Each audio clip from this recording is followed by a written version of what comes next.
tardes. Les queremos dar la bienvenida al Conversatorio de Desarrollo Urbano Sostenible, enmarcado en la Semana de la Sostenibilidad Iberoamericana. Nos acompañan entonces hoy en este conversatorio el ingeniero electrónico Luciano Gallón. Él es docente de la Facultad de Ingenierías y también de la Maestría en Sostenibilidad. Están conmigo también Luis Felipe Lalinde, ingeniero civil, docente de la Facultad de Arquitectura y director del Mater FAD. Y el arquitecto Alexander González, también docente de la Facultad de Arquitectura, y bueno, muy experto también en el tema de construcción sostenible. Participó en la formulación de las políticas para construcción sostenible para el Valle de Aburrá. Muchas gracias entonces por estar con nosotros hoy.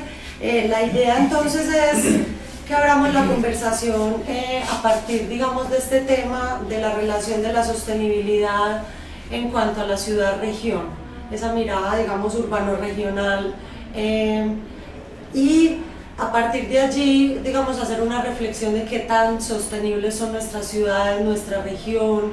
No sé quién quiera comenzar haciendo algún comentario. Si quieren, yo comienzo con una pequeña revisión de lo que es el contexto histórico y lo que nos ha llevado a tener que preguntarnos hoy por la sostenibilidad urbana.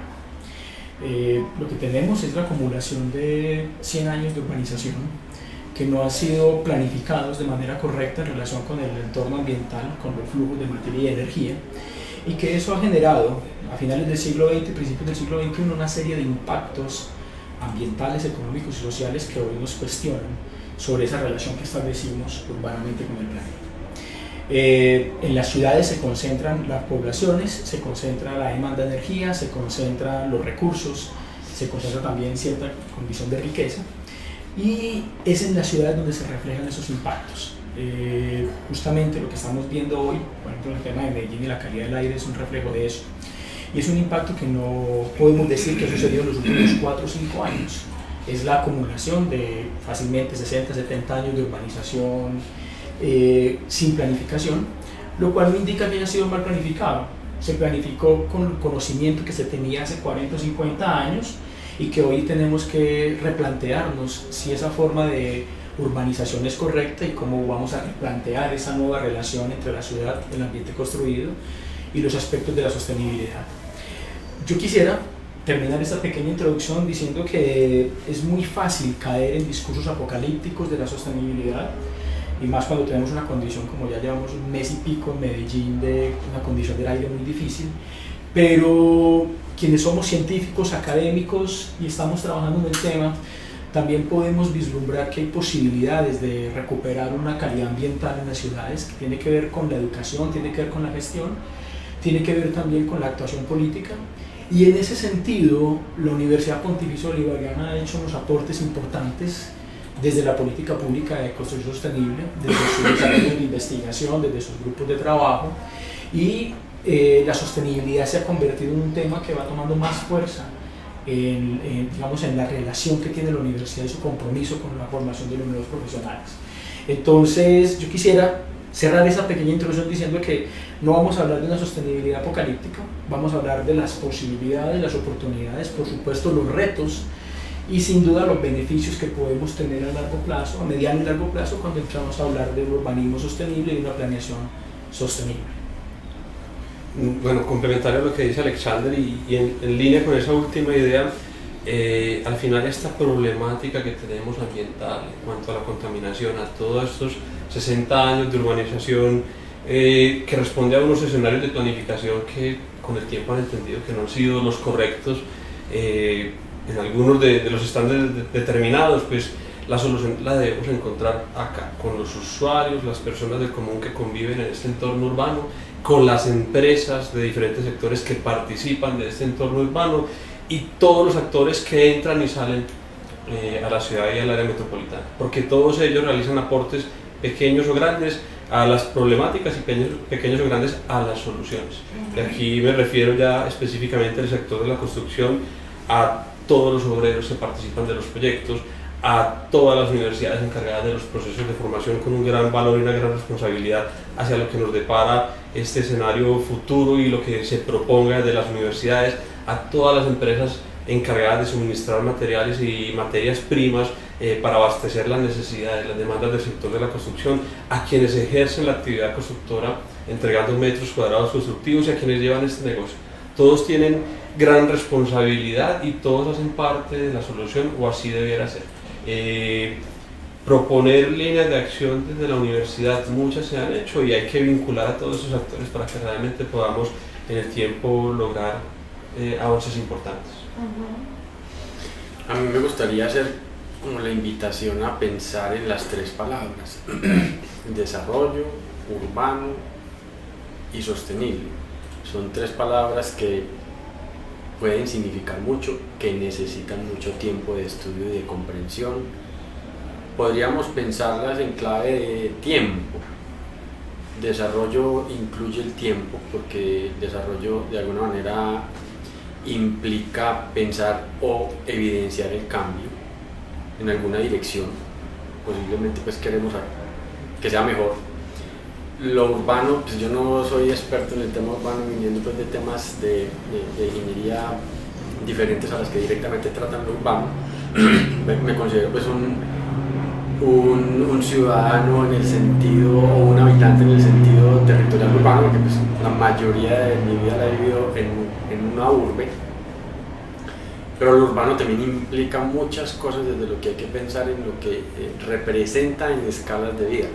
A mí se me ocurre en este momento es ponernos a pensar que lo urbano implica más de uno en el sentido familiar o de núcleos familiares o en el sentido de personas. Y lo de sostenible pues también implica muchos estudios, implica pensar muchas cosas, implica muchas confusiones. Nosotros por eso venimos reforzando y fortaleciendo nuestra maestría en sostenibilidad en el sentido de tratar de dejar claridades qué es lo sostenible y qué es la sostenibilidad. Ahí yo invitaría a que pensemos, para temas de discusión de nuestra conversación de hoy, en la palabra equilibrio y en la palabra equilibrio que se va adaptando. Me corregirán los datos, pero pues yo más o menos siempre, para hablar de contrastes, hace unos 70 años Medellín tenía unos 300.000 habitantes, hablamos de la mitad del siglo XX. Uno ve las fotos de esas épocas y pues las montañas verdes todas, la urbanización o la parte pues de uso del territorio por parte pues de los habitantes en unas zonas muy específicas, unos sitios que no se usaban.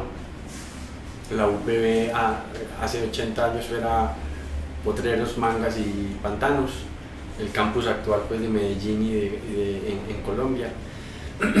Y hoy tenemos una ciudad que en su área metropolitana, porque ya tenemos que hablar en áreas metropolitanas de un grupo de habitantes, pues estamos alrededor de los 5 millones de habitantes, pues entonces bajita la mano, como se dice, es multiplicar por 10 las fuerzas que están ejerciendo presión sobre el equilibrio. Yo tendría pues como esas tres ideas para empezar nuestra conversación también. Sobre el equilibrio del sistema urbano, el sistema de ciudades, que es más el tema de experticia tuyo, los sistemas complejos, Luciano. Pero a mí me llama mucho la atención precisamente es eso, es que creo que apenas de unos años acá estamos hablando de una ciudad-región, de una ciudad de 3 pisos, de una planificación urbana que en realidad supera los municipios. Entonces no sé qué tanto también de pronto esa planificación desde los municipios y poco articulada entre ellos ha contribuido también un poco como a la degradación de los recursos, a la contaminación. Yo ahí pues, digamos que lo que he reflexionado en torno a eso es lo que yo llamo las escalas de los problemas y las escalas de las soluciones. Cuando cada municipio tiene sus zonas que finalmente se convierten en barrios, finalmente en cuadras, finalmente en casas o en unidades, cada una de esas situaciones es una escala específica que tiene unos problemas específicos y que tienen que resolver esos problemas específicos. El asunto cuando uno empieza a pensar eso en múltiples escalas es que la solución a una escala puede ser efectiva a esa escala, pero puede provocar desequilibrios en las otras escalas. Pero normalmente nuestras estructuras de gobierno y de decisión, por ausencia o por desconocimiento, porque pues tampoco es que lo ocurra porque somos malas personas, somos los gobiernos, son problemas que van apareciendo. Pero hoy sí tenemos por lo menos esa prevención, tenemos la responsabilidad de pensar que nuestras soluciones van a afectar a otras escalas. En ese sentido, yo pensaría que hay una paradoja, porque es que lo urbano está circunscrito, digamos que a la ciudad. Y cuando uno entiende que los consumos ecosistémicos de Medellín necesitan un territorio superior a Antioquia, eso quiere decir que las decisiones de Medellín están afectando a Antioquia. Y así. Entonces, Colombia, por ejemplo, en este momento todavía está más o menos equilibrado en el sentido de que las presiones que hace Colombia todavía se podrían suplir con el territorio colombiano.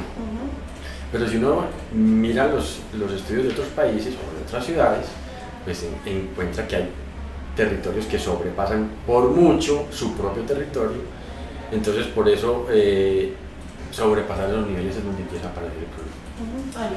Yo quisiera aportar algo como un par de ideas que sale de la conversación que hace Luciano, y es que justamente cuando nosotros asumimos el reto de la política pública de construcción sostenible, la discusión en ese momento estaba dada en términos de equilibrios, ¿cierto? Sistémicos, social, ambiental, económico y las interrelaciones que se plantean ahí. Pero cuando nosotros hicimos la reflexión justamente de analizar el lugar, la escala, introducimos dos situaciones adicionales o dos consideraciones. La primera es la dimensión físico-espacial, que hace referencia justamente a eso, a un análisis que trasciende el urbano político y se vuelve un análisis de región, y lo relevante que terminaba siendo, incluso nosotros lo declaramos en términos de paisaje, porque uno si ve el Valle de Aburrá, usted no ve a Medellín demarcado demasiado. Es un solo paisaje. Se le va, exacto.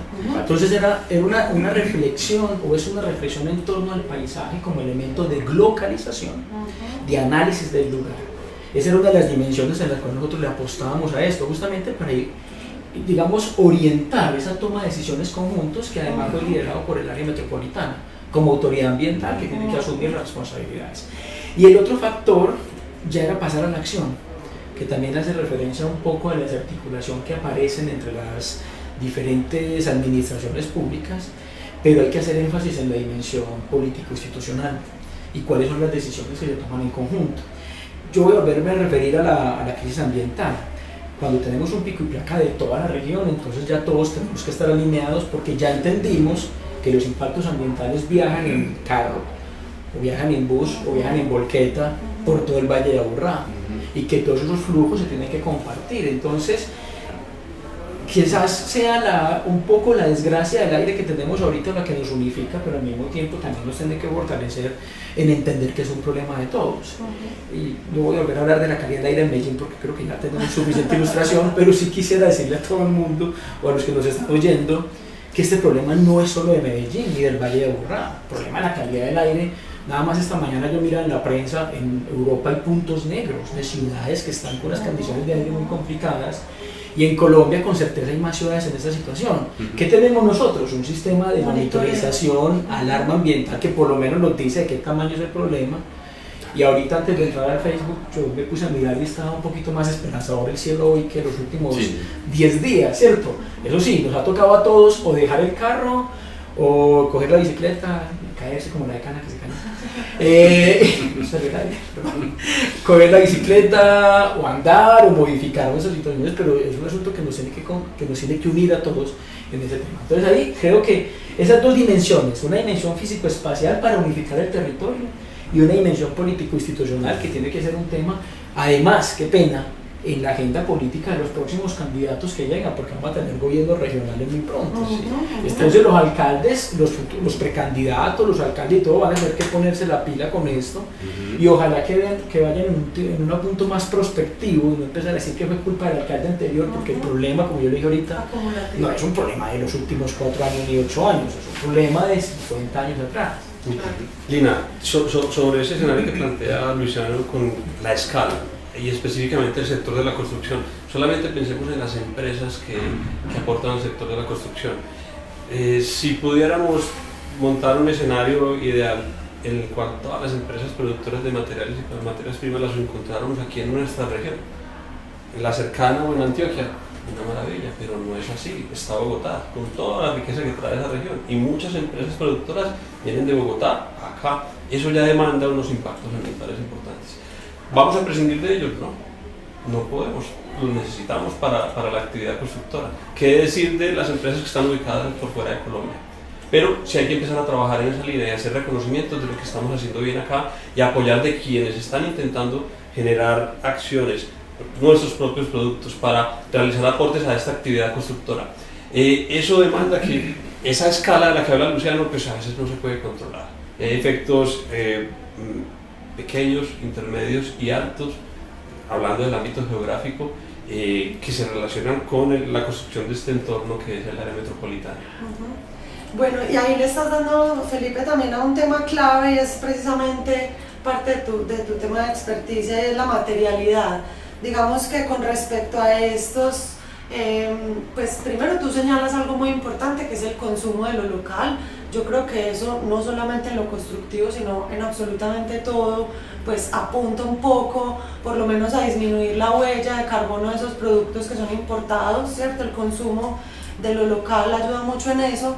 Pero digamos en Colombia y en nuestro contexto, en ese tema de la materialidad como tal, ha habido avances que aporten realmente a uno poder pensar que nuestras construcciones a futuro serán más sostenibles. Hay unas oportunidades de trabajo para las construcciones que vienen desde el diseño, del ejercicio del diseño de manera correcta, que nos pueden permitir dar pasos importantes para aportar a la sostenibilidad. Ya lo que compete específicamente a los materiales, a la producción de materiales y materias primas de nuestro entorno, hay que reconocer, y así como la problemática ambiental, que tenemos grandes retos porque tenemos grandes dificultades. Nuestra industria productora de materias primas y materiales, la manufactura nuestra, no es la más potente a nivel mundial. Entonces, desconocer que vamos a seguir importando sería una mentira. Eso va a seguir sucediendo. Hay que pensar en cómo mejorar estas condiciones. Entonces, si hay multinacionales que quieren venir y se ubican, entonces recibirlas e integrarlas y que se vuelvan colombianas. Hay ejemplos variados y que trasladen sus producciones acá para disminuir esas emisiones. Hay que promover la industria nacional, sí, pero es que eso no es tan sencillo. Eso no es tan sencillo y es algo que lleva muchos años. Lleva mucho tiempo aprender a hacer las cosas y hacerlas correctamente. Entonces, en nuestro medio tenemos mucho de informar a la hora de construir, mucho de informar a la hora de fabricar productos, estas materias primas, y mucho de informar a la hora de utilizarlos. Y eso nos trae problemas. Por eso es un problema sistémico. Es un problema sistémico porque hay que enseñarle a todos los usuarios, a todos los actores, a que conozcan más sobre sostenibilidad, a que consuman correctamente. Un usuario del común que está aprendiendo a consumir sobre sus alimentos para hacerlo de manera correcta para el bienestar propio del cuerpo humano, pues ese usuario del común debería entender y aprender y captar información para entender cómo manifestarse en el escenario público, en el escenario urbano, y cómo ser un buen actor. Y si esa ya no es una persona del común, sino que es alguien que está participando ya dentro del sector de la construcción, entender que hay mayor responsabilidad a la hora de determinar con qué materiales vamos a trabajar. Con qué materiales vamos a trabajar y comprometernos con ello. A veces el ejercicio básico es el económico, encontrar el material más económico y ya está, listo. Y ahí hay un gran reto porque en nuestra ciudad y en nuestras economías, pues ese es el valor Claro. el primero que se coloca, pero no es el más importante. Sí, yo creo que ahí empieza también como a ingresar un concepto que me perdona también si estoy equivocada, pero creo que para la arquitectura es relativamente nuevo, o por lo menos en nuestro medio, es el ciclo de vida de los materiales de construcción y del mismo edificio. O sea, ya estamos hablando, y lo mencionaron, lo trató en las políticas públicas de construcción sostenible, el reciclaje de material para la construcción, reciclaje incluso de estructuras edilicias, reciclaje urbano, pensando en zonas de la ciudad también que merecen ser recicladas, ¿cierto? Esto ya también yo creo que nos abre como un nuevo panorama en este tema del ciclo de vida. Sí, justamente en la política pública se establecieron 3 principios. Un principio de sostenibilidad sistémica, ya lo hablamos, social, ambiental y económica. Un principio de globalización, y es encontrar las soluciones en el contexto local, una perspectiva global, y se hizo énfasis también en el ciclo de vida. Y esta noción de ciclo de vida es una noción que se viene estudiando hace fácilmente 30 o 40 años. Mucho desde la ingeniería. Claro, sí, ¿cierto? Desde hace cuántos años se pero habla de eso. para la industria de la construcción estamos hablando de un tema que empieza a ser importante, relevante, fácilmente unos 20 años. Comienza con la Y en nuestro planificación. contexto Sí. propiamente dicho, ¿cuánto años? 10 años máximo, más porque se empiezan a analizar por los flujos, sobre todo energía, materiales y agua, en el concepto de ecoeficiencia. Exacto. Pero cuando uno analiza el concepto, que es muy poderoso, que marca, digamos, las determinantes de cómo se hacen los procesos y los proyectos ahorita, sí hay que hacer énfasis en que todo el ciclo de vida es mucho más complejo y digamos, necesario analizar que acciones puntuales. Y eso conecta con algo que decía Felipe, en el tema de que, por ejemplo, nuestros materiales carecen, los locales, de análisis de ciclo de vida. Eso realmente es una dificultad, pero yo al mismo tiempo lo veo como una tremenda oportunidad. Y la oportunidad es para el productor industrial o pequeño productor que se está formalizando, que además esté cogiendo la normativa, porque ya hay un rango normativo amplio de impacto ambiental y todo eso. Estamos hablando del sello ambiental colombiano, por ejemplo. Estamos hablando de resoluciones que, digamos, yo no diría tanto obligan, pero sí incentivan, porque estamos también en ese cambio de la normativa que deja de ser policiva y va por los incentivos, a que mejoremos nuestras prácticas, nuestros procesos, y yo lo veo como un tema de competitividad y grandes oportunidades para la innovación. Pero sin duda, yo creo que llegamos también a un momento de madurez en el proceso de arquitectura y construcción, hacer énfasis, como le decía Lina muy bien, en el diseño, porque yo con materiales de alto o bajo impacto, si diseño bien y ejecuto bien, puedo tener un ciclo de vida correcto. Y además también nos bajamos de la satanización de ciertos materiales que se clasificaron como de alto impacto, pero lo que tenemos con ciclo de vida es que si yo tengo un material de alto impacto, pero que me garantiza 30, 40 años de bajo mantenimiento, gran duración, menos energía.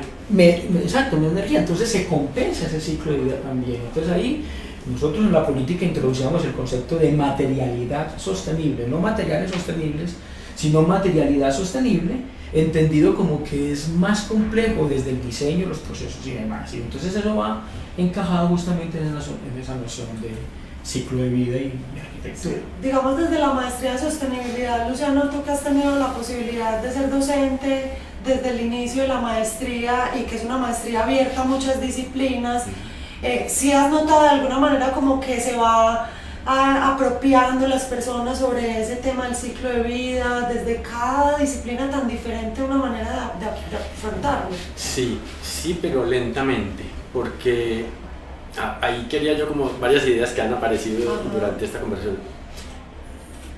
Hay 2 elementos muy importantes en lo que estamos hablando, que hacen parte de las escalas humanas y de nuestro cerebro solucionando y viviendo. Y es que normalmente nuestro cerebro no tiene la mejor capacidad, y hay que decirlo así, de unir eventos que ocurren en diferentes momentos, sobre todo si esos momentos están muy apartados en el tiempo.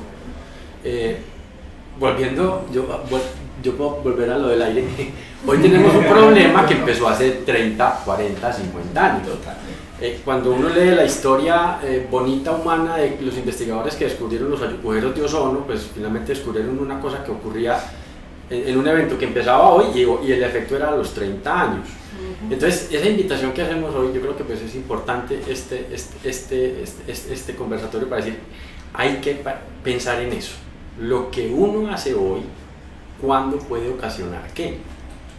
Y eso lo estamos haciendo. Nosotros necesitamos muchos datos para pensar eso, y eso se resume en ciclo de vida. Por ejemplo, hay un ejercicio muy polémico, pero más o menos ya tenemos unos datos. A nosotros nos gustan mucho los datos y necesitamos muchos datos. ¿Con qué es mejor tomar los líquidos en una empresa o el día en diario? ¿Con un mug, con un vaso de papel, con un vaso de plástico, con el envase original del líquido?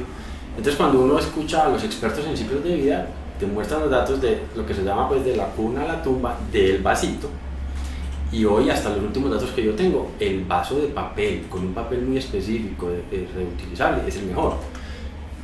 Porque cuando uno usa su propio envase, lo tiene que lavar. Y en 3 años, lavar eso 1000 veces, cuánta agua consume, cuánta energía consume. Y lo otro, que es que son los miles de datos que hay que tener en cuenta, el riesgo sanitario, el riesgo de salud. Entonces, pues yo quería unir todo esto en insistir en que, pues, yo creo que uno de los grandes inventos, o no invento, que hemos hecho los humanos son las ciudades. Es algo increíble, pues, cómo hoy no nos damos cuenta de lo fácil que es vivir como humanos en una ciudad. Uno ve, pues, aunque sea películas o series históricas o documentales históricas, es que era muy diferente la vida hace 100 años, en el sentido de todas las redes que soportan la escala humana de vida, ¿cierto?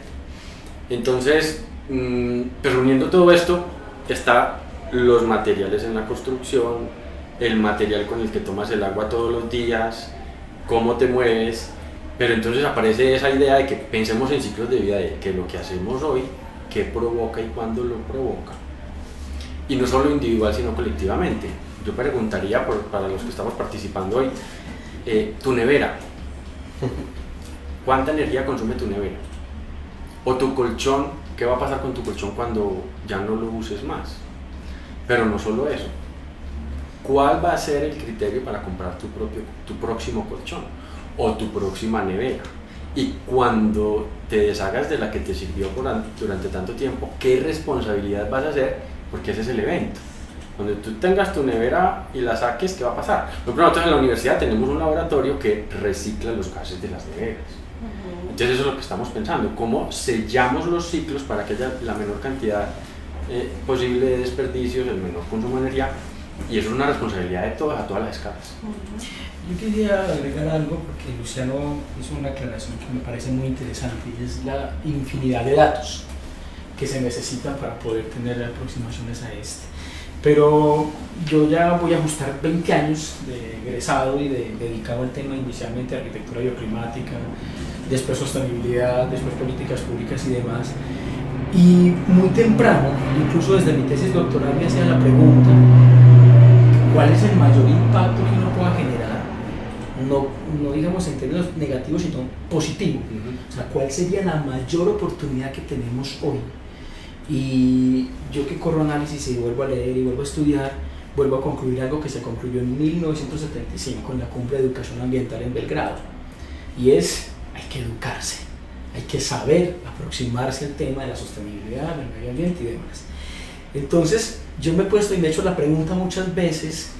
Claro, estamos asociando siempre los impactos negativos, como ponías el vasito, que es menos dañino en términos de usar el vaso, ¿cierto? Si es vidrio, si es metal, si es de cerámica o si es de papel. Pero yo quisiera aportarle a eso también, y es que considero hoy día que educar la población en sus hábitos, en sus, digamos, en su esencia de relación con el entorno, con la sociedad misma, en la forma de ser más sensibles en el cuidado del planeta, van a tener unos impactos mucho más positivos en el largo plazo también, entendiendo que es que esto es un asunto de todos. Y asumiendo, como lo decías vos con el vaso de papel, lo que pasa es que quizás mucha gente no sabe que el mejor es el vaso de papel, ¿cierto? Entonces a los papeleros deben estar tratando de la hasta ahora entendemos por eso, ¿cierto? Pero no solamente es eso. Es educación porque, y comunicación, claro, también de la ciencia. Es porque hay veces hay gente que empieza a lanzarle a otros grupos. Por ejemplo, hay vegetarianos y hay gente que come carne. Y entonces cuando aparece el tema de los que comen carne, como que es que están teniendo un gran impacto ambiental, están desconociendo otros factores también, y es que hay un montón de hábitos adicionales en nuestra relación, que si tuviéramos una mejor educación y conciencia sobre la sostenibilidad, yo vuelvo a lo mismo. Ahorita nos tocó modificar nuestro hábito de transportarnos por el Valle de Aburrá por una contingencia, pero si eso estuviera en la conciencia del uso del vehículo, o en la conciencia de la planeación, o en la decisión y las posibilidades que entre toda la sociedad se tome acerca de la movilidad, pues entonces los impactos van a ser positivos. Yo soy optimista incorregible con la sostenibilidad y le creo todos los días, porque me parece, y bueno, no es una idea mía, es un libro que leí fantástico de Paul Hawken, que dice es el mayor movimiento social de toda la historia de la humanidad. Todo el mundo está pensando en temas de sostenibilidad, y yo digo, tenemos dificultades, pero yo siento que con educación, lo que hace la universidad, que se declaró carbono neutro hace como un mesecito y pico, como veo la cuña ahí, lo que hacen otras universidades, el grupo de universidades, y lo que está haciendo todo el mundo le está aportando a esto. Entonces, por lo menos el compromiso en nuestras clases, en la carrera de arquitectura, yo que soy el docente que lidero el tema de sostenibilidad en la carrera, es insistiendo a los muchachos, tus acciones tienen consecuencias, la planificación tiene consecuencias, pero eduquémonos en la sostenibilidad, eduquémonos, porque esa es la gran estrategia general para el desarrollo sostenible. ¿Quieres complementar algo? Sí, todo esto que se plantea en la actualidad, hay aquí una expresión que no es moda, y a nivel mundial se viene trabajando, y es la cuestión de la economía circular, en donde el usuario tiene un papel preponderante. Y a ese usuario entonces viene la necesidad de educarlo, y en otras economías que están más desarrolladas hace mucho rato entendieron que la educación es el camino. Nosotros tenemos aún que trabajar. En otros lugares hay más posibilidades, han tenido mayores posibilidades para desde la educación mejorar, y así lo ha logrado. Yo creo que se conecta directamente con la pregunta que nos están haciendo por streaming, porque nos preguntan que qué acciones pueden permitir a la comunidad para contribuir a un desarrollo urbano sostenible desde cada persona. Sí, ahora Alexander por ahí creo que mencionó las pymes. Entonces tenemos grandes avances en nuestras grandes empresas, pero las pequeñas y medianas, las empresas que salen, los pequeños emprendimientos de los profesionales que apenas salen, o de las personas que consideran tienen un valor y lo echan a andar, de impacto a diferentes sectores, específicamente en este sector de la construcción, ¿quién está pendiente de ellos? Si están haciendo bien o mal las cosas. Ellos están buscando un beneficio económico inicial. Las Naciones Unidas hace algún tiempo, y tuvimos la oportunidad de Matterfa, del Centro de Materiales de la Universidad, de participar en un piloto para Latinoamérica que se denominaba Ecoinnovación, muy relacionado con compras públicas sostenibles. Y las Naciones Unidas, utilizando modelos que desarrollaron grandes empresas a nivel mundial, dijo, para Latinoamérica y algunas regiones del trópico sobre todo, es una oportunidad. Piensen en negocios que generen beneficios económicos o en líneas de negocios, pero piénsenlos en clave social y ambiental, desde su gestación. Es muy difícil cuando algo ya está entregando un beneficio económico, empezarlo a hacer esa modificación de cara a lo social y a lo ambiental, forzarlo. Y entonces es ahí donde tenemos un papel fundamental en las universidades, en las cátedras, en el aula de clase. Hablar sobre sostenibilidad es fundamental. UPB Sostenible, con la certificación y la declaración de que en el aula de clase este sea un tema para todos los procesos de formación que tenemos en la universidad, es necesario y debería ser obligatorio, y hacia allá vamos, pero no obligatorio para ser policivo, sino obligatorio para sembrar esa semilla y generarlo. Y desde la sociedad yo creo que el colegio ya tiene acciones en ese sentido con sus semilleros en los pequeñitos, es donde está la gran oportunidad, porque ahí es donde realmente sembramos la semilla. Los muchachos en la universidad se siembran semillas, pero esa semilla en ellos pequeñitos se empieza a dar, porque esto de los materiales al servicio de las empresas constructoras en un entorno construido no es muy sencillo. El análisis de ciclo de vida sí es muy importante en una economía circular, pero cuesta mucho responder con acciones positivas para el ciclo de vida, que las empresas lo entiendan y logren impactos positivos.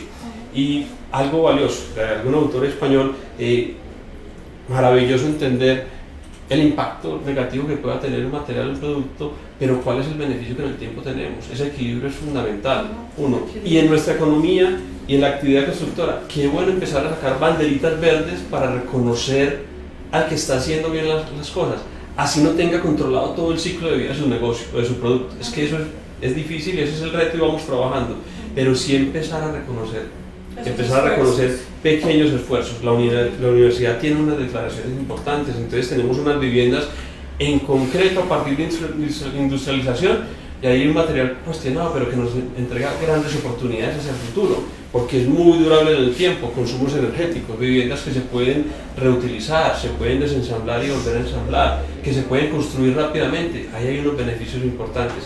Actividades desarrolladas por grupos de investigación. Sé que hay investigadores que, al igual que el papel, tienen conclusiones similares, haciendo el símil con las bolsas plásticas, y ya empiezan a entregar las cifras. Y quiero cerrar esta idea con algo. Dos sectores que algo tienen que ver con el sector de la construcción, desde el urbano. Las empresas que más están reciclando papel, una de ellas, de las que más está reciclando papel, de nuevo, y tiene que ver con de la cuna a la cuna, es Carvajal. Es una gran empresa, de las que más papel consume, y ella es la que tiene los porcentajes más altos de reutilización del papel reciclado. Otra es Peldar, que ya por cierto se fue hacia Boyacá. Es de las empresas, o es la empresa que más reutiliza el vidrio y lo lleva de nuevo a la cuna para ser integrado en esa cadena productiva. Y entonces yo pienso en el sector de la construcción. Tenemos una gran problemática con los escombros generados, los RCDs, los residuos de la construcción y la demolición. Es quiénes serían los encargados de reutilizarlos, y en ese reto estamos porque la normativa nos lo pone. Las empresas que producen esas materias primas, las empresas que están encargadas de producir esos escombros. Ya va la normativa, y así como estas dos empresas, no sé si se podría decir marcas, pero bueno, ya lo dije, lo están haciendo y lo están logrando, porque los porcentajes de reutilización están sobre el 50%. Entonces nosotros tenemos que entrar en ese camino, y algo como los escombros sí o sí tenemos que encontrar la manera de reutilizarlo. Estamos obligados. Bueno, y hay una tercera empresa que recicla 1 de cada 3 botellas de plástico, y está aquí cerquita en el Valle de Aburrá, y ya incluso recicla las tapitas. Hay que decirlo porque es que es una... Bueno, yo tengo una idea como para responder tu pregunta también. Cuando uno empieza a resumir lo que nos está pasando en lo urbano y en el mundo, hay una frase que tiene una idea fuerza muy grande, y es: estamos mucho mejor, estamos mucho peor, y las cosas están pasando más rápido. Entonces, si me preguntas qué hay que hacer, qué acciones habría que hacer diarias en la casa, en el gobierno, todas, y lo más rápido posible. Todas las experiencias. Y hay dos maneras de analizar eso. Eso va a ocurrir desde la oferta o desde la demanda. Desde la oferta, por ejemplo, la ciudad está restringiendo la oferta de movilidad, porque hay que solucionar un problema. Desde la demanda, ¿cómo sería? Que por la mañana entremos al CIATA, pronóstico para hoy, hoy me voy en tal vehículo, independiente de que haya pico y placa, no. Imaginémonos que en Medellín no hubiera pico y placa. ¿Qué tendríamos que asumir como responsabilidad cada ciudadano para que no hubiera emergencia ambiental? Pues es que eso es una acción, ¿cierto? Entonces, los temas de oferta y demanda. La demanda se tiene que hacer a través de regulaciones y leyes, y la demanda a través del comportamiento, y la oferta a través de regulación. Yo quiero decir algo que no sé si va a sonar muy popular, pero también asistimos a un relevo generacional importante. Y ese relevo generacional es nuestros padres, o ahora quienes empezamos a tener hijos. Pero hay una generación ya llamados millennials, los centennials, que han sido educados en ese planeta de crisis del final del siglo XX y crisis del principio del siglo XXI, que nosotros los tenemos aquí dándoles clase todos los días, que son más sensibles, más conscientes, están más preocupados también, y que han generado un efecto rebote, porque ya también, y está documentado, que hay una nueva relación de educación hijo al padre, ¿cierto? Porque el padre creció en ese planeta infinito, verde, el agua no se va a acabar, y este país es potencia en agua, y eso nos lo dijeron nuestros abuelos, y mi papá me lo dijo, y de él le parejo del agua, y ahorita yo quiero pensar en mi hija, entonces ya con ella yo reciclo, ya con ella yo la genero esa conciencia. Pero hay un tema también de padres, de hijos a padres. Padres siendo educados por sus exacto, hijos. en temas de sostenibilidad. Y lo otro que conecta también es que, si lo vemos en términos económicos, los nuevos compradores, los nuevos clientes, y ojalá muy pronto los nuevos directivos de esas empresas sean esta generación que dicen, bueno, veníamos equivocados, no por conciencia, porque nadie lo hacía de maldad, solamente porque no lo sabíamos. Y ahorita, esa nueva generación, millennials, centennials, algunos X como yo, estamos trabajando justamente por restaurar esos temas a través de ser más conscientes, mejores datos y tomar mayores decisiones. Rápidamente, porque la otra pregunta que les tengo Bueno, está muy difícil. El detalle que se me olvidaba es, yo creo que los ciclos en educación se cierran participando. ¿Qué haces en tu barrio? ¿Qué haces en tu unidad? ¿Qué haces en tu casa? Aprende y enseña a participar. Porque es que si no, no hay la aplicación de lo que aprendemos y solucionar en conjunto. Y lo último es, hay elecciones este año. Sí. Elijamos sabiamente. Sí, exacto. Exijamos y y otra elijamos cosa, sabiamente. Hay que informarnos. ya también cayó una barrera, la historia de que la sostenibilidad era costosa económicamente, Sí, ya. y esa barrera cayó. La Desmitificamos. sostenibilidad es un negocio buenísimo. Para todos. Para todos. Sí. Esta está supremamente difícil, la verdad. ¿Por qué creen que no se escuchó al Club de Roma en 1972 cuando hablaban de los límites de crecimiento? ¿Tú por qué crees?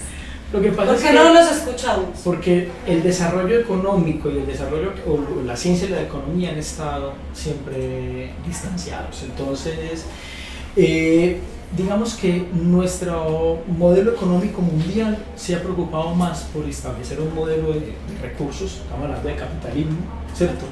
Y en algún momento, cuando se lanzó la conciencia ambiental, se tomó como un ataque al capitalismo y no como una reflexión en torno a la relación del planeta. Esa relación digamos, esa reconciliación entre el movimiento ecológico y el desarrollo económico apenas se vino a dar por ahí en el principio de los 90, con la cumbre de Río, cuando ya se empieza a hablar entonces de equidad, de economía verde, de pagos por servicios ecosistémicos, pero esa pelea casada entre ecologistas y economistas y políticos estuvo zanjada en desmitificar incluso Pero que el también impacto porque ambiental era hay negativo. una que base, existía. digamos, que creo yo que es lo que los divide, y es que el economista piensa en un crecimiento ilimitado, Sí. y los ecologistas Justamente. pues sabemos que los recursos son limitados. Entonces tener un crecimiento económico ilimitado con recursos limitados es como una paradoja, ¿no? Sí, yo creo que para mí fue un problema mal planteado desde ambos enfoques, porque muchos ecologistas también se radicalizaron y cortaron de tajo todo el tema del desarrollo económico, y es imposible que volvamos todos a taparrabos, que eso no es una posibilidad tampoco.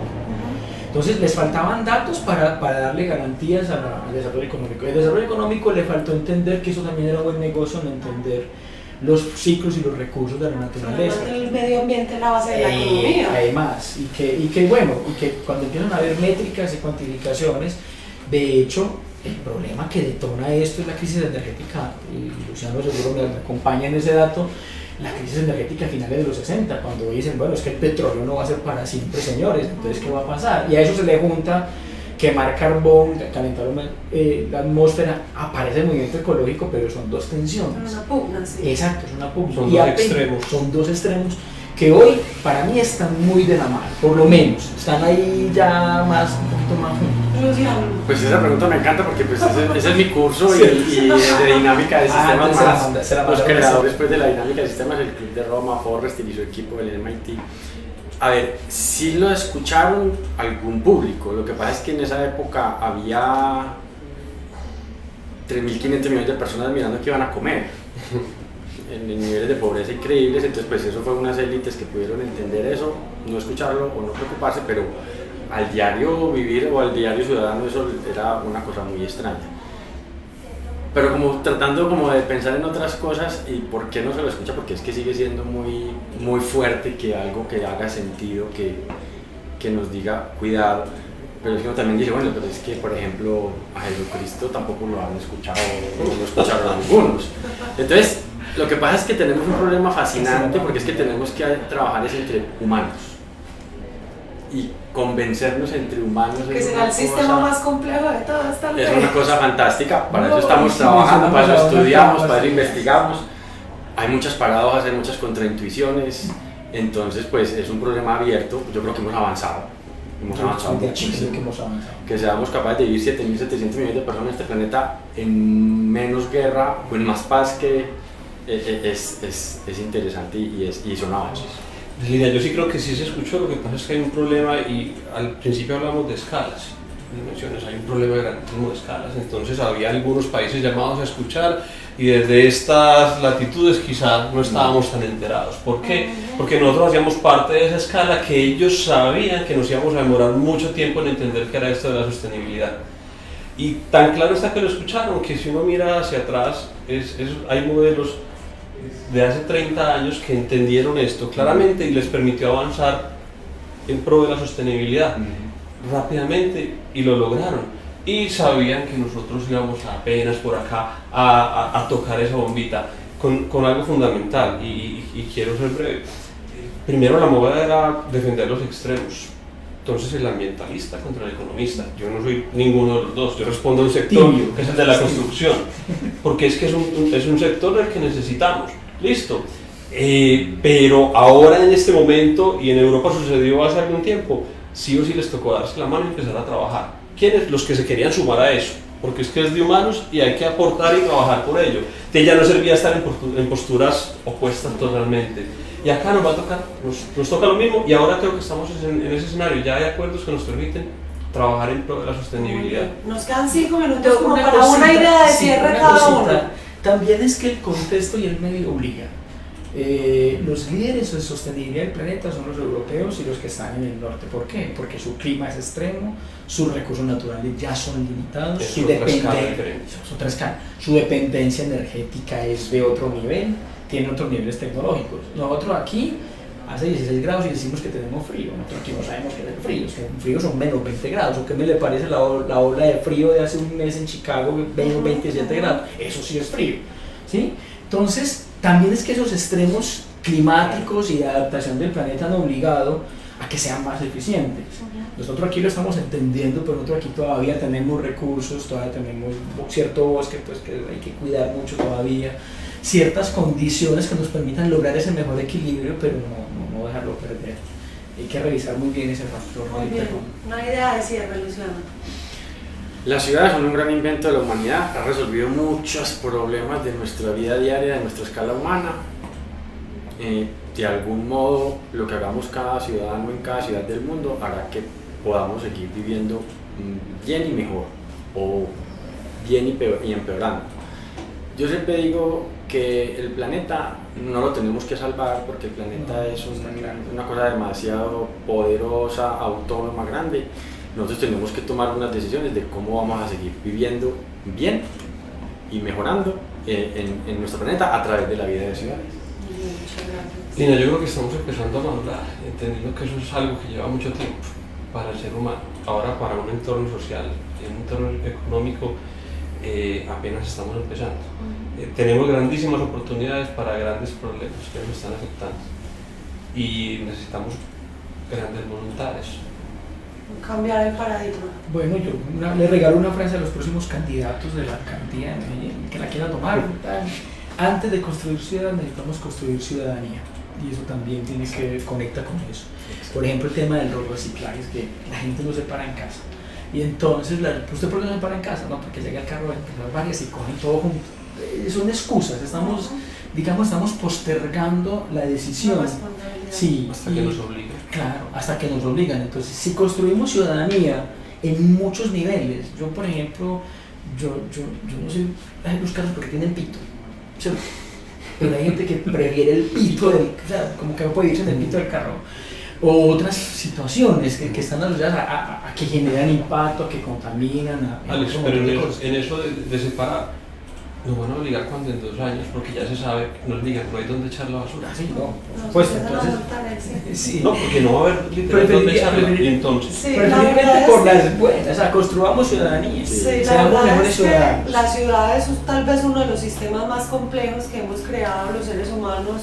Hay muchos ecologistas que creen que hace parte de la naturaleza ya, ¿cierto? Es un nicho, es un hábitat de como cualquier otra especie, nuestro hábitat por excelencia.